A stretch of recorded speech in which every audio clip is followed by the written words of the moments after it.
Hi everybody, it's Kelly and I'm hanging with Howdy. It's been a week since I last checked in and I just thought I'd give you a little bit of an update on what I've been doing this week. And then today I am going to be putting some sound deadening on the walls. It'd be my first thing I'm doing.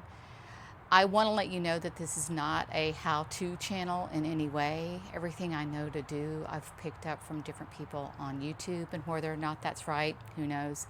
But it's what I'm doing. I'm just starting with sound deadening because it's something fairly inexpensive, something I can do, and I figured it'd be a good place to start. Also, while I'm doing that, I might give you a little bit of a story time. The last time we talked, I mentioned that I wanted to eventually invite other people to come hang with Howdy and give me some stories about significant moments in their life and maybe things that shifted their perspective. That's going to be kind of what I'm aiming for. And I thought of just a little lighthearted story to tell you, and something that shifted my perception in a very minor way, but it changed things for me, so I thought I'd just start with that. But before we get started, I do want to just show you how Howdy looks today, because I haven't done anything to it, and just be a quick tour. Okay, so here is Howdy. A Ram ProMaster 2500, 159-inch wheelbase.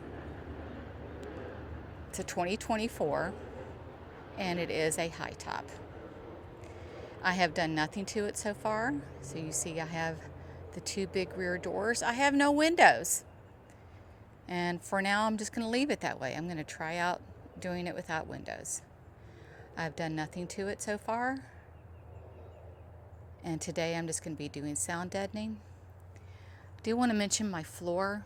The whole time I thought about getting a van, I knew I was going to have to work on the floor. But this one, it's not just a mat, and that's kind of what I thought it was when I purchased it, but it is a hard floor. It is secured down there. So I'm on the fence a little bit about what to do about that.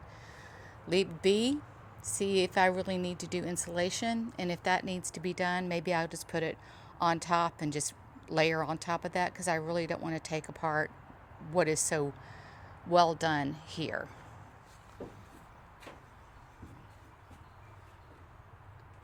Okay, so here I go, doing something I don't know how to do. I've already pre-cut these kind of, sort of, with what I think it needs to be.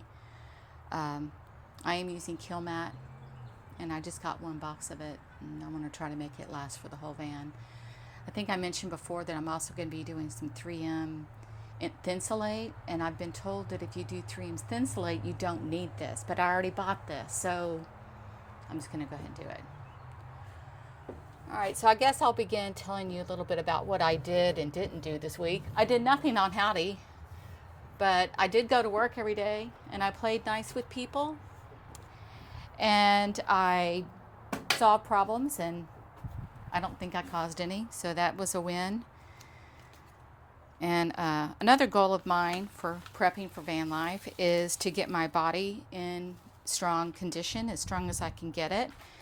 I have neglected my body a lot over the years.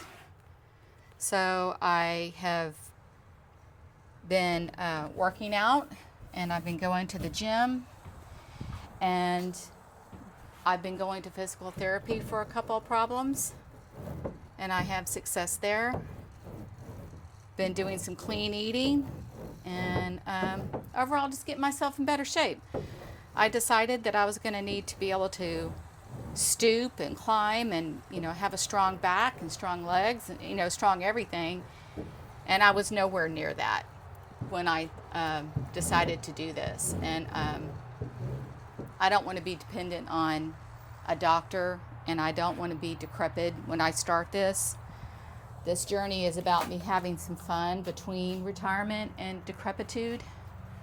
So, I don't know. That was just my logic there. So that was step one. And then another step in getting ready for van life is to get rid of all my crap.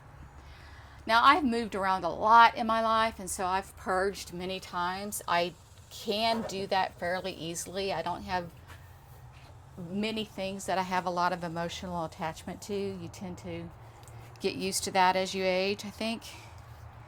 But I have been living in the same place for 6 years, and all the closets were full and everything. So I've been working on that now for a while, but this week I did make some good progress in that I did take one bag of things to the donation center, and I took another bag to the dump. So there's 2 bags of things out of my house. So that's good news. And so I count that as a win.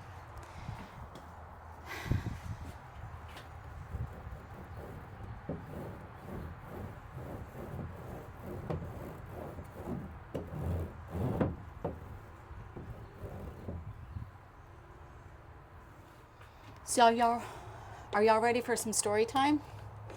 Because this seems to be going pretty smoothly.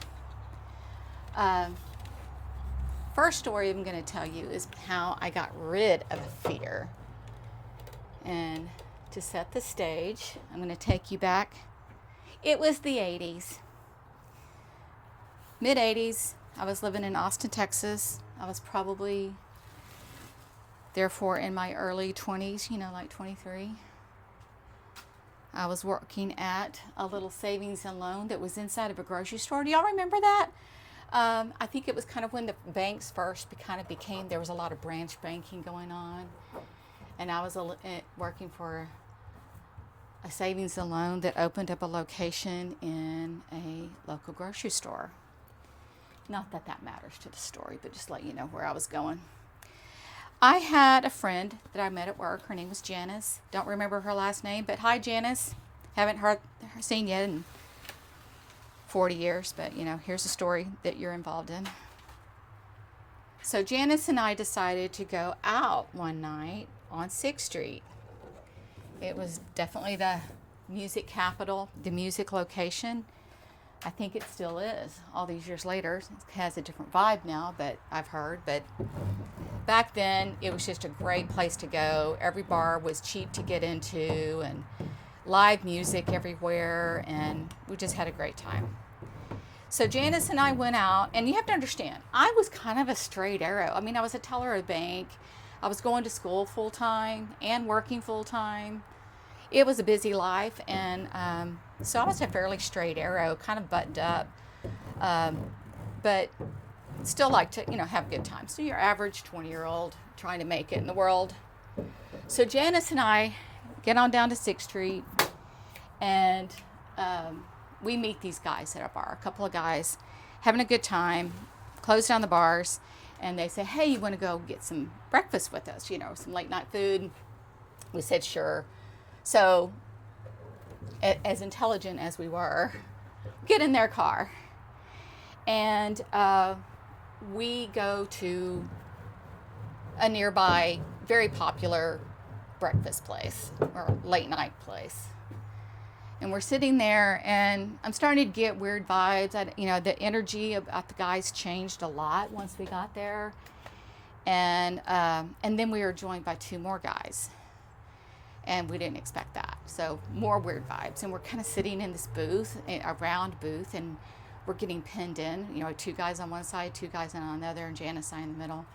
And then they start speaking in a language that neither one of us can determine what it is.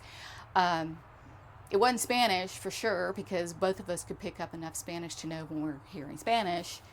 And but it got so awkward. Not just awkward, but that feeling that you get, something's wrong. Now understand, these guys haven't said anything mean or threatening to us in any way. They were being very friendly. It's just that I felt awkward, and I knew Janice felt awkward. We were giving each other nudges and everything. And so we excused ourselves to the ladies' room. And we go into the ladies' room, and we said, we got to go. We got to get away from them. We got to get back to our car. And, that was back on 6th Street. We were, a few miles from there. So, I mean, again, not the brightest move, but I was 23, okay? It was a different time. And so anyway, but we didn't know. We were kind of, at this point, we had kind of worked each other up into actual fear. And we may have been justified. I don't know. But we didn't want to go back to the table and say, hey, take us back. Calling a car service wasn't really something we did back then. I mean, we could have called a taxi, but it was kind of pricey. And it was kind of out of our price range. And we were trying to think, what do we do? What do we do? So we decided we were just going to at least walk away from the restaurant and figure it out. We were at least going to get away from these guys. And so as we walk out, and this is the fun part, as we walk out, we have to pass by the cashier, and standing, checking out, paying for his meal was a clown, full clown outfit, completely clowned out. And we thought, let's go talk to him. So we went up to this guy and we said, we need to go away. We need to ride back to 6th Street. We need to get away from these guys. And he's like, not a problem. So we go outside and we jump to this clown's car. And I don't think it was a clown's car. It was like a little Mazda or something. It was a small car, but not a clown car. And so we get in this clown car and we drive back to 6th Street and we tell the guy the story. Why we trusted the clown more than the other guys, I don't know, but we did. And so we go to 6th Street, and then he drops us off the clown at our car, and then he makes us balloon animals. Isn't that sweet? So the story is how I got over my fear of clowns. That's the story.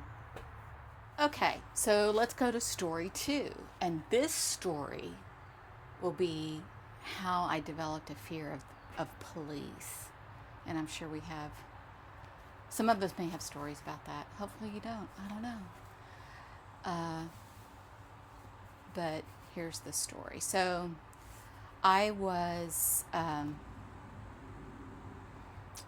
let me see. I was just out of, I only went to a year of college. I went to Sam Houston State University from like 80 to 81. Did not do well with that. This is why you don't take advice from me, as I failed college. So anyway, I had been living in Huntsville for a year, and then, did all the Huntsville things. When you're at Sam Houston, you go to the bars. There was like nickel beer people, nickel long necks. Okay, this is why I failed college. Is I went to the country and western bars and I drank nickel, Lone Star, or Miller Lite. That's the classy chick I was. So anyway, I do that. Flunk out of college, moved back to Houston, and I'm living with my friend Janet. Hi, Janet, if you happen to see this. I had a Janice on the last one, a Janet here. Okay, so staying at Janet's house with her husband and looking for work. Get a call from her. She's at work, and she says, hey, Kelly, I need you to come into my work. There's a Houston police officer here wanting to talk to you. I'm like, really? I'd never talked to a police officer in my entire life, nor had I committed a crime. And so I'm thinking, I have no idea. So I'm already kind of nervous because, I don't know what this is about. So definitely not going in very stable.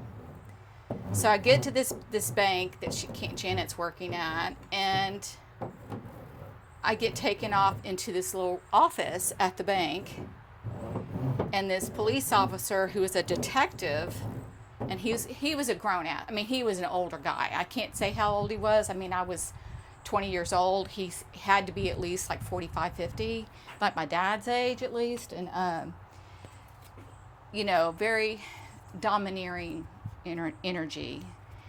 And he proceeds to tell me the story of this crime that happened in Huntsville. It seems like this fella, who was not American born, he was a recent immigrant from a Middle Eastern country, was living in Huntsville, and the guy found himself murdered. And during the investigation, they had found his diary. And in his diary was confessions of a love of this woman, this white American woman, and he was having a lot of conflict with this woman's boyfriend or ex-boyfriend or something like that. And back in the 80s, you have to remember, I mean, I know that our country isn't anywhere near perfect yet, but in the 80s it was way worse. I mean, any kind of immigrant, any kind of person who was foreign to us, it was suspicion and hatred. There was a lot of that going on. Anyway, so this guy in this diary, this guy's talking about all this. And so these people want to talk to this girlfriend, and they want to talk to the girlfriend's boyfriend. And guess what? My driver's license was this guy's bookmark in his diary. So they thought I was the girlfriend. Yay. I didn't know who this guy was. I had never met him. And I didn't know how to read. I said, I don't know this guy. And they said, well, yes, you do. Yes, you do. And he just got hard on me, people. He was coming at me. He started yelling at me and getting in my face, and his spit hit my face, and I was bawling. And I didn't know that I had rights. I didn't know that I could just leave. He had not Mirandized me at all. Again, I was 20. I was just this young girl, and this guy was just very abusive to me and just really beating me up. Now, I get it now as an older person that you need to kind of stick to the stuff. You want to break people, because I understand why he thought I was probably the girlfriend. But somebody's having a good time out there. Hang on. So by the way, guys, I'm in San Antonio, and there's something going on with the Spurs. There's finals. It's big sports. I'm not sports, but I know it's a big deal. It was a big deal last night. I don't even know what happened or what's going to happen or when it's going to happen, but just letting you know. So, okay, back to the story. Anyway, I ended up leaving in tears, or maybe the guy gave up. I don't even remember. Never heard from him again. We didn't have the internet. It's not like I could have Googled the crime or what happened to this poor fella. So I kind of just put it behind me. That was my one take on cops. And to be honest with you, I really didn't get pulled over that often. It's not like I interacted with police very often. So anyway, years go by, and then every once in a while I'll get pulled over for speeding usually, or something wrong with my vehicle, or, something stupid.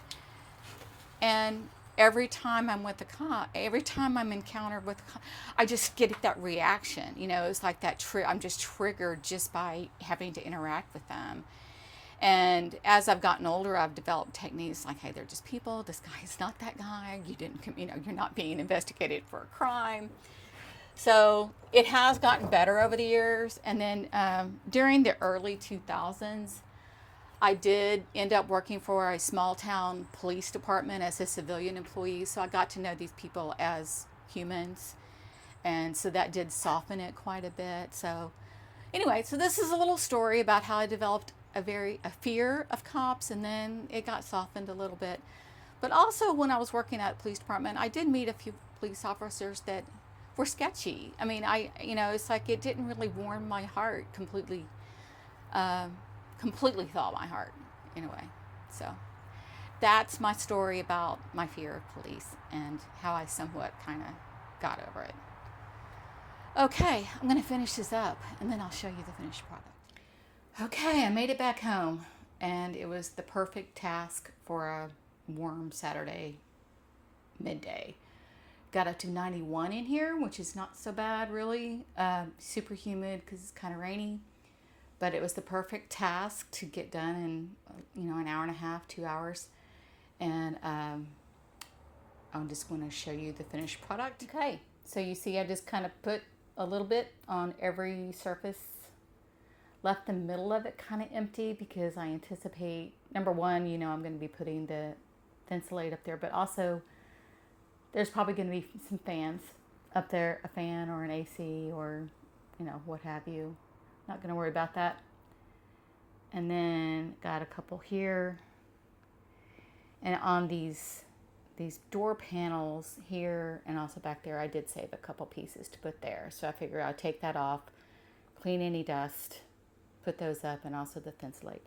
And I also did the wheel wells. I saw somebody do it on their one of their videos, and it made sense to me since that's kind of a noisy area. My journey home, I can't really tell you if it was any quieter because it's a pretty smooth ride, to be honest with you. I'm not going over a lot of bumps, but it felt fine. I wasn't noticing tons of noise before it happened, before I put it up. So that's going to be a wrap for me today. On my schedule for this week is to at least get the Thinsulate ordered because I haven't sourced it, nor have I decided how much I need. So I need to investigate that and at least get it ordered. And then I should be free next weekend to do work on it. But so if I don't get the Thinsulate by then, I might go to IKEA and get some bed rails and at least get that put up so I can kind of figure out where it's going to go. And I don't know. I haven't decided. That's just on my mind is after the Thinsulate is I might put up the bed because then I'll decide how much room I have for other things. Y'all take care. See you next time.